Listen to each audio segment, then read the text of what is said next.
emotional o kaya sexual, nagli-lead din sa emotional. Usually, Di parang pwede po makulit itong charger na. dulot ng depression Meron or ko nitang anxiety sa ka. isang tao. Walang kaya ka rin. Nagdudulot din ito ng trauma, no? Or ng tinatawag natin na post-traumatic Sa stress laptop kasi disorder. nakasusunod. Na kung saan Person. nanunumbalik yung halimbawa, yung mga bagay na physical man o sexual na pang-abuso. So may kaakibat na emotional effect din yun sa tao. So yung patuloy na yung pagdurusa, yung stress na nararamdaman, pwede magdulot ng mga psychological na sakit or sakit sa pag-isip. Magdudulot na lang kaiba-iba bang karamdaman. Ito baka ma-skip lang natin. So yung bullying na usong-uso ngayon, lalo na sa mga paaralan, ito ay isang uri ng emotional abuse. Ano po? Opo, kasama po yan.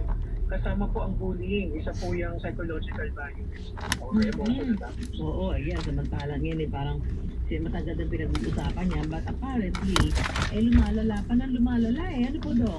Opo, kaya po talaga sa mga schools o sa mga paaralan dapat meron mga campaigns against it. Kasi yun nga po, ang nakikita natin, patuloy pa rin yung mga bullying. At ang nakikita po nating pattern, yung mga nambubully, sila din po ay emotionally abused. So ngayon, yun yung paraan nila naman na Para kung mawala naman, no, parang ina-act out nila sa iba, no, yung pang-abuso na nararanasan nila. Halimbawa sa bahay o dulot ng ibang tao. Yung ito pa narinig, usong-uso din to salitang to gaslighting. Ayan, isa pa po yan. Manipulasyon. Paano ba itong gaslighting? Kahit may election uso din yata ito Ano ba? Yung gaslighting po ay isa ding posibleng maging uri din ng emotional abuse. Dahil Nangyayari po ito kapag halimbawa yung realidad mo ay parang may invalidation po na nangyayari, no? Yung katotohanan para sa iyo ay ini-invalidate ng ibang tao. So yun po yung tinatawag na gaslighting. Halimbawa, ito yung nararamdaman mo, no? So minsan ang tendency yung ibang tao mamaliiting yon or ipaparamdam sa iyo na hindi totoo yung nararamdaman mo. So that can also be an abuse, lalo na kung pangmatagalan naman ang nararamdaman. Yak, pining-kukulkulan ko ganun. Or yung ikaw Yung bali mo lalam biktima, yan, pag yan pero akong dili, victim yan. blaming. Parang pinapapaniwala ka nung nang aabuso sa iyo emotionally na Napakasintan you niya deserve it. yan ita swimming Kung bakit nangyayari sa ito, kasalanan mo rin kasi. Kaya kita nagaganyan kasi sinabi ko sa'yo, ganito dapat, ito. Hindi mo ko sinusunod, tingnan mo nangyayari sa iyo sino ngayon. may kasalanan doon? Yung pinagsasabihan o yung Abay, nagsasalita? manipulator nga, gaslighter nga, O yung tawag ang doon. tawag sa nagsasalita kayo. Parang ngayon, parang Ano yung mga abuse kapag sa dulo ng conversation nila, yung biktima na nagsosorry doon sa abuse. Akala niya siya may kasalanan. Parang, Kaya, hindi na correct. mauulit yung aking ginawa. Ganyan, Ayan, sabi, parang hindi umiiyak. ka masasaktan. Umiiyak Ganun. talaga. Ganun. So, ang paniniwala niya ngayon sa yung mali, may pagkakamali. Oo, ganun ang mga gaslighter, napaka-dangerous na tao. Ang lawak, parang dati noon, emotional abuse yan. Ngayon, ang lawak pala niya. Yeah, malawak po ito. Mabuti nga na-identify na ng mga clinical psychologist yan nga.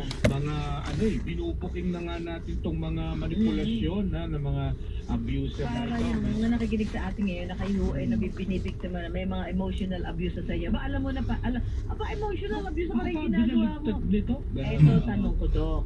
Sino ang madalas na emotional abuse? Maliban doon sa yung mga asawa ko na talagang tingin nila helpless sila sa kanilang asawa pag walang trabaho. Sino pa yung mga madalas na uri ng tao?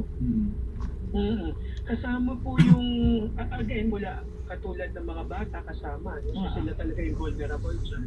Tapos yung mga tao nga na financially dependent, kasama yan. Tapos yung mga, may mga tao din na likas na mababa yung tingin sa sarili. Na kumbaga, low self-esteem kung tawagin. No? So minsan may mga ganun po talagang tao mababa kumpiyansa sa sarili. No? So sila ito yung mga madaling maabuso din, no? Emotionally. Kaya din po sa amin, ang amin pong ina-advocate ay kailangan bata pa lang turuan na din na kung paano ba mag-deal sa mga ganitong mga posibleng mangyari sa kanya. Kasi yun po nakikita natin kapag ikaw yung tipo ng tao na medyo mababa nga yung tingin mo sa sarili mo, mas prone ka dito, no, sa emotional abuse. Speaking of, ito, mas eskwelahan tayo, Doc. Halimbawa, halimbawa sa mga eskwelahan, bata ka pa, nagsisimula ba, lalong bagong pasok sa eskwelahan o nag-transfer ka, tapos ikaw yung nakikita nila na ito, parang ano ka, mahihayin ka, introvert ka. Ano yung dapat bang natin ituturo sa isang tao? Tatlo ba talaga yan nilagay mo dito sa bistayan? Abusuhin, nung nakapaligid sa'yo. Opo. Usually, ang amin po sinasuggest ay bata pa lang. Turuan na natin yung mga tinatawag natin ng coping strategies or coping mechanism. Kasi, kumbaga po, normal naman, typical na nakakaranas talaga tayo ng mga hindi magagandang pangyayari. Pero ang tanong ay paano mo ito haharapin bilang isang ayun po, no? So kaya tinuturo siya, yung simpleng sa mga simpleng sa mga elementary or high school, halimbawa, pinastep ka nung nung nililigawan mo, paano ka mag-deal dito? O kaya naman nabully ka, anong gagawin mo? So, tinuturuan po natin ng mga tao. Ba't tatlo pa kayo dyan? Paano sila mag-cope? Kasi nga po, Bakit tatlo pa kayo dyan? Ako nakakausap ba, yung anak nila, nalaman nila na para binubuli. Ang turo, Nag-aakot ka. lumabang ka. lumabang. Sige. Ako nga, ganun nga yung Hintay mo yung Tigil. Hintay mo yung skid loader. Psychologist eh. Pero kasi sa akin, Yung isa parang nag-aakot. ito, kasi nasa personality nga ako kung sino yung nabulihin. Di ba parang pagka hindi, binubuli ka na nga, ikaw lang sa sulok, hindi ka Iyak-iyak, kikinig. tatahimik. Hindi pa pwede yun. Dapat stand your ground, tapos sasabihin mong ganyan. Di ba sabi ko nga, pag sinimulan ka, lumabang ka. Di ba? Huwag ka magsisimula. Ang Pero huwag ka tinanggal na magsisimula na away. halaman Pero dito pag dyan. sinimulan ka, Parang huwag mo lang, dapat tapusin mo. Napatay na. Parang ang ano ba doon, depensa mo na. Pala.